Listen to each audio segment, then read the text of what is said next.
Artinya kalau kita bicara lagi, pertanyaannya balik lagi pada pertanyaan tadi, apakah setiap orang-orang yang tidak jujur itu pasti akan mujur di zaman sekarang? Jawabannya dia akan mujur mungkin dalam bisnis aja.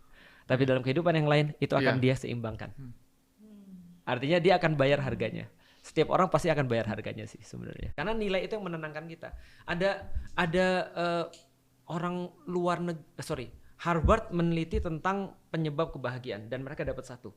Mereka dapat bahwasanya bahagia itu bukan soal yang di luar. Karena kalau kamu nggak bahagia dengan duit 500.000, kamu nggak akan bahagia ketika dikasih 5 miliar.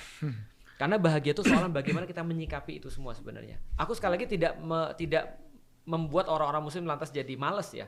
Tapi adalah bagaimana cara dia menghargai semua itu, karena kebahagiaan itu ada di dalam diri dia, cara untuk menyikapi. Nah, datang dari mana? Dari kesyukuran. Kesyukuran itu apa? Punya ambang batas tentang cukup. Setelah itu bahagia. Nah, dan itu bukan hanya habis bisnisnya loh, Cek, sebenarnya, tapi habis seorang-orangnya. Dan itu terjadi bukan hanya soal bisnis, tapi dakwah juga. Dan itu udah contoh banyak banget ke kita sehari-hari. Artinya ada orang faking ketika dia dakwah, faking ketika dia hidup di dunia, dia akan bayar itu juga. Jadi artinya tetaplah konsisten dengan nilai yang kita pegang.